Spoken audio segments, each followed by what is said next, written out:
Assalamualaikum warahmatullahi wabarakatuh. Reki Febriana in here. Today I will interpret a speech delivered by the President of Indonesia Joko Widodo, which discussed the impact of world wars on the sustainability of the price of necessities in Indonesia. But first, I will explain the meaning of interpreting, types of interpreting, and then give an example. Interpreting is a language translation service only. The interpreter will listen, understand, and remember the content of the language, short which will then be compared into another language without reducing the intent and content. There are three types of interpreting: consecutive, whisper, and stimulant. The first is consecutive interpretation. The translation process is carried out alternately and sequentially. The interpreter must listen first and then take note of the important point and then convey the translation to the recipient listener after the speaker has finished speaking. The second is whisper interpretation.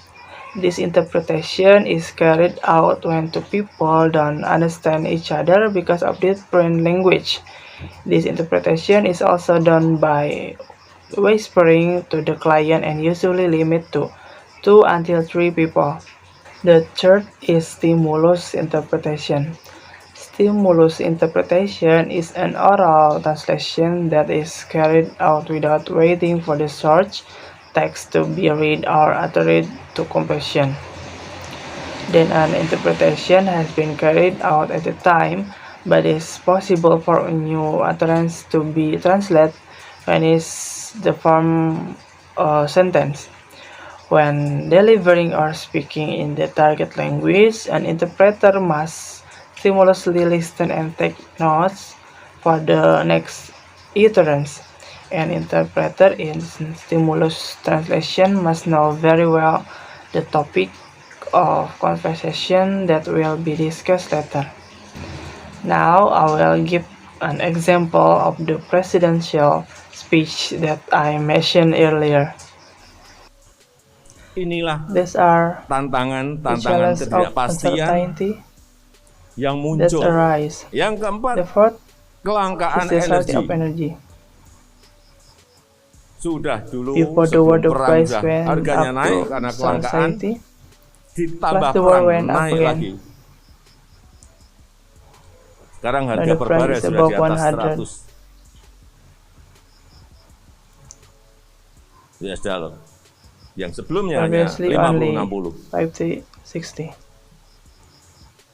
Semua All negara countries sekarang now ini whose yang name namanya is poor harga price are BBM rising naik everything, semuanya, LPG LPG gas naik up semuanya. everything. Hati-hati Be dengan careful with ini. this. Hati-hati dengan ini. Kenaikan. Go up. Karena Because everything semuanya goes up. naik, yang terjadi, Is yang to do kelima, the yang fifth terjadi adalah thing that happen kenaikan is the harga increase produsen. in producer price. Pabrik mau Factory wants memproduksi to produce sesuatu, something, dia he beli bahan buys baku, raw material, harganya the naik. price go up. Dia He mau wants to beli buy bahan stone, baku, the price harganya goes naik. up. Dia He mau wants beli to buy BBM, fuel, the harganya naik. price Artinya go apa? up. What does that mean? Ongkos produksi naik. Production cost go up. Terus Then harga di price and the pabriknya factory are menjadi getting much higher. jauh lebih tinggi.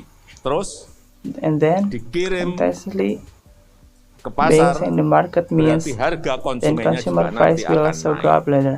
Ini efek Yes, okay. berantainya seperti This itu. is a chain Supaya effect kita and will mengerti definitely go up so that we betapa understand how ketidakpastian uncertainty itu creates challenge menimbulkan that are not easy. tantangan-tantangan yang tidak mudah.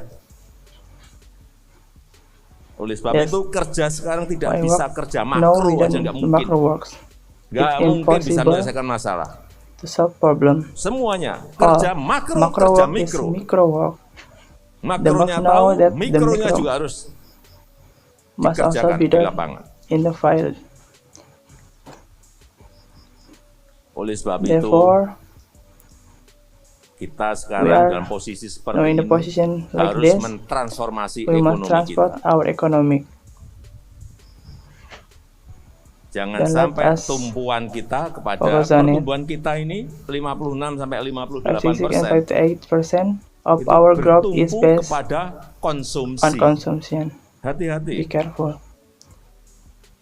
56 sampai 56 until 58% bertumpu pada yang namanya konsumsi. rely on what is called Ini consumption. yang mau kita This transformasi. is one we Transformasi want to ekonomi itu transform. artinya Economic transform kita means akan merubah dari that we will change from konsumsi menjadi consumption to produksi. production. Okay, that's the video that I can make. Sorry if there are still many shortcomings. I am Regi Febriana. Wassalamualaikum warahmatullahi wabarakatuh.